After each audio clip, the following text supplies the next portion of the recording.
NT రామారావుని రెండో వివాహం చేసుకున్నటువంటి భార్య అధికారికంగా పెళ్లి చేసుకుంది లక్ష్మీపార్వతి. తన భర్త చనిపోయిన తర్వాత భర్త ప్రారంభించినటువంటి బసవతారకం ట్రస్ట్ తనదేనని క్లెయిమ్ చేస్తూ కోర్టుకెళ్ళింది. బసవతారకం ట్రస్ట్ వాస్తవంగా ప్రస్తుతం చైర్మన్ బాలయ్య, కుటుంబ సభ్యులుగా తమదే. అయితే భార్యగా తనదే ఆస్తి తనకే రాసి ఇచ్చారు అని చెప్పి ఆమె కోర్టుకు వెళ్తే ఇప్పుడు హైకోర్టు దాన్ని కొట్టివేయడం అన్నది సంచలనమైంది.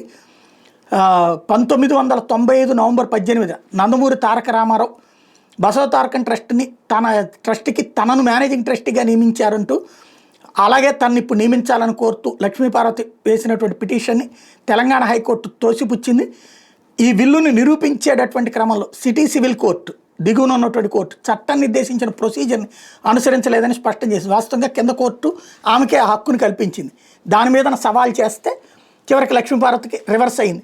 సప్లిమెంటరీ బిల్లు మీద సాక్షి సంతకం చేసిన జె వెంకట సుబ్బయ్య వారసుడు జేవి ప్రసాదరావుని సాక్షి PW3గా గుర్తిస్తూ దిగువ కోర్టు 2018లో ఇచ్చిన ఆదేశాలు హైకోర్టు కొట్టేసింది. బిల్లు మీద సాక్షి సంతకాలు చేసిన జె వెంకట సుబ్బయ్య, వై తిరుపతిరావులకు సమన్లు ఇవ్వకుండా, వాళ్ళిద్దరూ చనిపోయినట్టు ఎలాంటి ఆధారాలు లేకుండా వాళ్ళ వారసుల్ని సాక్షులుగా స్వీకరించడం చెల్లదని పేర్కొంది.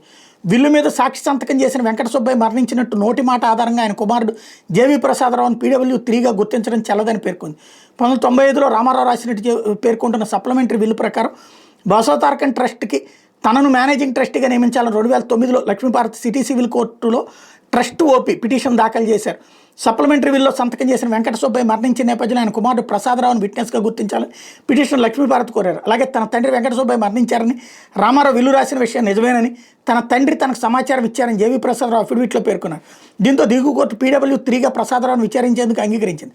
అయితే ఈ ఆదేశాలను సవాల్ చేస్తూ బసవతారకం ట్రస్ట్ నందమూరి బాలకృష్ణ, నందమూరి హరికృష్ణలు 2019లో హైకోర్టులో సివిల్ రివిజన్ పిటిషన్ దాఖలు చేశారు. జేవి ప్రసాదరావుని విట్నెస్గా అంగీకరించడం చెల్లదని 2018లో దిగువ కోర్టు ఇచ్చిన ఆదేశాలను కొట్టేయాలని కోరారు. ఈ పిటిషన్ మీద న్యాయమూర్తి జస్టిస్ జి రాధారాణి ధర్మాసనం విచారణ చేపట్టింది. సప్లిమెంటరీ బిల్లును నిరూపించే క్రమంలో చట్టం నిర్దేశించే విధానాన్ని అనుసరించలేదు. బిల్లు మీద ప్రత్యేకంగా సంతకాలు చేసిన ఇద్దరు సాక్షులకు అసలు సమన్లు జారీ చేయలేదు. వాళ్ళు ఎక్కడున్నారు, జీవించే ఉన్నారా, మరణించారా, మరణిస్తే డెత్ సర్టిఫికేట్ రికార్డులోకి వచ్చిందని అంశాలు పరిశీలించలేదు.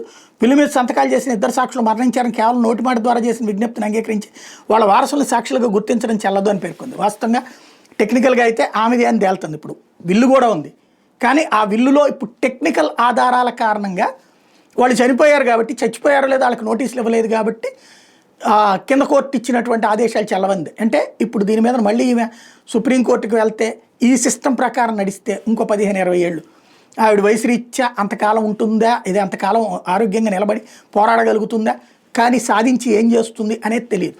బట్ బిల్లు అయితే రామారావు గారు ఆమె పేరు మీదనే రాశారన్నటువంటిది అయితే కన్ఫామ్గా కనబడుతుంది ఇందులో. కానీ దాంట్లో ఈ కారణంగా కోర్టు స్టే కారణంగా బాలయ్య సాగిస్తున్నారు అన్నటువంటి ప్రతి తెలుగుదేశం కార్యకర్త మాత్రం, ఎన్టీఆర్ అభిమాని మాత్రం లక్ష్మీపార్వతికి అది రాకూడదు, అది తీసుకోకూడదని కోరుకుంటారు. అది కూడా కన్ఫామ్.